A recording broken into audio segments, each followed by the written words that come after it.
Salut tout le monde, très urgent et très bonne nouvelle et beaucoup de complots démasqués. Mes chers amis, aujourd'hui la première bonne nouvelle est l'élimination, la neutralisation d'un chef terroriste qui s'appelle Abu Hamza. Voilà sa photo ici. Un chef terroriste a été neutralisé par la puissance de feu de l'armée malienne depuis Tinzaouaten. Mes chers amis, les bébés gâtés de la France, nous venons de voir un article où la France accuse l'armée malienne de massacrer les populations civiles à Tinzaouaten, alors que c'est faux. Vous voyez, quand on est en train de gagner contre les terroristes, ils vont dire que c'est des civils. Après, je vais vous montrer tout de suite. Donc, la deuxième bonne nouvelle aujourd'hui, mes chers amis, le général Surovikin, depuis la Russie, voilà, fait des travaux propres, fait des travaux propres en Afrique. Vous le voilà ici. Poutine vient d'envoyer le général Surovikin, mes chers amis, pour aider les pays du Sahel contre l'ingérence ukrainienne. Donc, avec les forces spéciales russes, il y a beaucoup de forces spéciales russes actuellement dans le Sahel avec des membres des services de renseignement russes. Donc, nous venons de recevoir ça tout de suite. Donc, après, on va vous donner des détails. La troisième nouvelle, mes chers amis, l'ancien président du Burkina Faso, colonel Damiba, les attaques lâches terroristes de Barsalgo a été planifiées par Damiba. Voilà, colonel Damiba Samadogo, c'est lui. D'après la page Anonymous Alpha. Voilà, il paraît que c'est Damiba qui est derrière l'attaque de la population civile à Barsalgo. Damiba et certains officiers déserteurs de l'armée burkinabé étaient, voilà, vous voyez, il y a quelques images qu'on vous montre ici, là. Voilà. Donc, mes chers amis, voilà les vidéos d'aujourd'hui. Donc, nous allons commencer déjà à fêter la victoire. L'armée malienne a fait des frappes aujourd'hui. La frontière entre le Mali et l'Algérie, il y a un grand secret que je vais dévoiler aujourd'hui. Mes chers amis, d'abord, dans une localité, l'armée malienne a d'abord fait la frappe de 2 pick-up remplis de combattants terroristes dans la localité de Intacharadai. Plusieurs terroristes ont été neutralisés par la puissance de feu de l'armée malienne. Deuxièmement, plus de 200 pick-up étaient en train de quitter l'Algérie. Voilà la carte que je vais vous montrer tout de suite. Plus de 200 pick-up quittaient côté Algérie pour se rendre au Mali. Voilà la carte. Voilà Tinzaouaten côté Algérie et côté Mali. Donc, plus de 200 pick-up remplis de terroristes. Il y a des pick-up qui ont traversé la frontière. Automatiquement, l'armée malienne les a limés. Et les restes ont fait marche arrière pour aller en Algérie. On va parler de ça aussi. Donc, mes chers amis, je vous dis aujourd'hui, les nouvelles d'aujourd'hui sont impeccables. Allons-y avec la première bonne nouvelle. Ça, c'est l'élimination d'un chef terroriste qui s'appelle Abu Hamza. Voilà sa photo ici. Qu'est-ce qui s'est passé? D'après AS Info, neutralisation d'un cadre terroriste majeur à Tinzaouaten, une source exclusive de notre média AS Info révèle que le terroriste musulman Abu Hamza a été éliminé lors des frappes de drones des forces armées maliennes menées le 25 août 2024 près de Tinzaouaten. 5 autres combattants qu'il accompagnait ont été également neutralisés. Muslim Abu était un cousin proche de Shafri Ag Bouhada, une figure emblématique d'Ansardine. Sa mort représente un coup dur pour ces groupes terroristes actifs dans la région. Voilà, les voilà. Donc l'armée malienne a fait un travail propre. Voilà pourquoi aujourd'hui, nous venons d'apprendre sur RFI et France 24 que non, que ce sont les civils, que la France, voilà l'ingérence de la France. La France dit que pourquoi l'armée continue à bombarder Tinzaouaten. Vous voyez la question? Après, je vais vous montrer tout de suite. Je vais vous faire écouter tout de suite. Donc, allons-y avec la deuxième bonne nouvelle. Le général russe est actuellement en Afrique avec beaucoup de forces spéciales russes. Le général Sourovikine dirige en Afrique l'identification, la recherche et la destruction des représentants de la direction principale du renseignement ukrainien qui ont contribué à l'attaque des combattants des soldats russes en Afrique. Selon les interlocuteurs, des milliers militaires Sourovikine a reçu.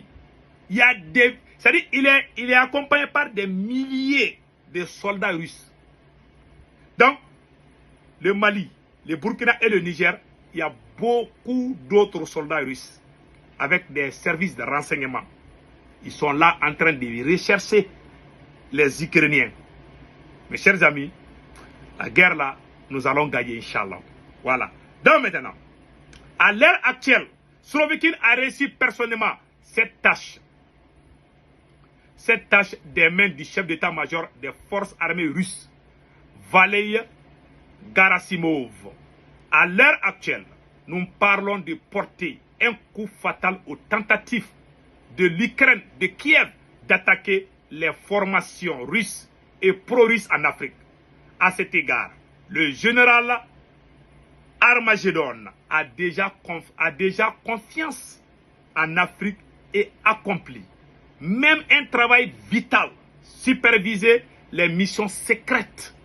S'il continue dans le même esprit, la question de son retour en Fédération de Russie et de son déploiement sur le front de la région militaire nord pourrait théoriquement être posée d'ici la fin de l'année. Mes chers amis, voilà le général qui a la tâche de venir traquer les espions ukrainiens en Afrique, surtout dans l'espace AES. Ça, c'est une excellente nouvelle. Maintenant, allons-y directement en France. Qu'est-ce qui s'est passé? Après la victoire de l'armée malienne, qu'est-ce qui vient de se passer? La France accuse l'armée malienne. Voilà ce qu'elle a. Comme plusieurs sources locales affirment qu'une vingtaine de civils, dont de nombreux enfants, ont été tués dimanche par les frappes de drones à Tinzaouaten, où l'armée malienne et ses alliés russes avaient subi fin juillet une lourde défaite. Ils sont contents de dire ça. Hein. Voilà ce que la France dit. Que nous, on est en train de... Pourquoi le Mali est en train de bombarder Tinzaouaten? Tinzaouaten fait partie du Mali. Les bandits qui sont là-bas, là, on va les détruire tous. Mais on n'est pas contre les enfants là, les menteurs. Écoutons ce que la France est en train de dire. Écoutons. Christophe Wazinski, bonjour. Bonjour monsieur. D'où viennent ces drones utilisés pour mener les frappes signalées chaque semaine ou presque désormais au Sahel? Alors il y a des drones qui proviennent notamment de Turquie, enfin qui ont été produits en Turquie. Il y a également des drones qui sont produits par la Chine et qui ont été acquis par certaines des armées de la région. Voilà, c'est essentiellement de là que proviennent les drones, mais je voudrais ajouter que les frappes aériennes, ça concerne bien entendu les drones, mais ça concerne aussi, dans un certain nombre de cas en Afrique, l'usage de canonnières volantes plus classiques telles que des avions et des hélicoptères armés. Pourquoi cet engouement toutefois pour les drones de la part des pays africains? Est-ce parce que c'est peu coûteux ou est-ce parce que les risques sont moindres pour les armées nationales? Alors je pense qu'il y a un mélange des deux assez clairement. Donc les drones donc vous attendez effectivement des moyens d'attaquer, de mener des frappes sans ou avec assez peu de moyens au sol, et donc ça permet effectivement de moins risquer la vie de militaires au sol. Le coût est ici une question importante. Les drones en l'occurrence, ou certains drones ont la réputation d'être moins chers que les chasseurs bombardiers ou que certains hélicoptères de combat, et probablement aussi moins cher que le maintien de dispositifs au sol, de maintien de dispositifs importants au sol. Qui les opère ces drones? Est-ce qu'on le sait? Est-ce que ce sont des opérateurs étrangers ou est-ce que ce sont des militaires locaux qui ont été formés pour? Alors dans un certain nombre d'États africains, il semblerait clairement que ce sont des opérateurs locaux, notamment au Nigeria. Donc il y a une flotte aérienne assez importante et elle semble commandée ou plutôt opérée par des opérateurs locaux, mais avec quand même l'assistance des États-Unis. Dans d'autres États africains, la question reste ouverte. Il est possible en tout cas que des opérateurs étrangers assistent les armées africaines. À tout le moins, les armées africaines semblent bénéficier de formation de la part de militaires ou d'experts qui proviennent d'États autres que des États africains. L'attaque de Tinzaouaten a entraîné mort de civils. Ça n'est pas la première fois qu'une bavure de cet ordre est signalée. Est-ce qu'on a une idée du coût humain de ces frappes de drones qui sont signalées de plus en plus systématiquement en Afrique? Donc, vous avez vu que l'attaque des drones a fait des victimes civiles. Ça, c'est pas vrai. Ça, c'est faux. Maintenant, écoutez. Notamment au Sahel. Alors, il y a moyen d'obtenir des informations à ce propos-là, voilà. Mais l'information est assez dispersée, donc il n'y a pas à ma connaissance de statistiques détaillées sur les coûts humains en question. Il y a eu un certain nombre d'attaques, en particulier menées au Nigeria, qui ont provoqué de nombreux morts, mais il y a eu également des morts civiles suite à des drones dans d'autres pays africains, en Libye, au Maroc, au Burkina Faso, au Togo, en Somalie également. Donc c'est un problème qui ne concerne pas que le Mali, c'est un problème relativement généralisé en Afrique. Voilà, que ce n'est pas le Mali seulement. Donc, ouais, il veut pousser les journalistes à mentir. Il dit que non, que ce n'est pas le Mali. Et puis le nombre qui... Tellement qu'ils savent qu'ils mentent, eux-mêmes, entre eux-mêmes, ils ne s'entendent même pas du nombre. Donc, ça c'est la bénédiction. Donc, allons-y maintenant vers le côté de Damiba. L'attaque de Bassalgo a été planifiée au Burkina Faso. Voilà le coupable de l'attaque terroriste qui s'est passée dans la localité de Bassalgo, Damiba. Damiba a planifié ce projet avec plusieurs autres anciens militaires burkinabés. Voilà les photos ici. Voilà, nous venons d'apprendre cela dans la page Anonymous. Voilà les militaires dont les photos sont là. Voilà, donc, mes chers amis, qu'est-ce qui s'est passé? Ils ont envoyé des mercenaires au Burkina Faso. L'objectif est de ternir l'image du capitaine Ibrahim Traoré. Puisque Damiba a été chassé, puisque la France a été chassée, il faut tout faire pour que les Burkinabés souffrent, pour que les Burkinabés disent que leur plan est de ternir, est de gâter l'image du capitaine Ibrahim Traoré. Puisque le capitaine est en train de gagner contre les terroristes, donc ils veulent tout faire pour qu'il y ait de l'insécurité partout, pour qu'eux ils parlent. Un militaire, un officier supérieur qui a servi son pays ne doit jamais poser cet acte. Voilà ce qu'on vient d'apprendre. Tous des officiers supérieurs. L'homme noir est capable de tout. C'est la pure vérité. Le capitaine avait prédit ça.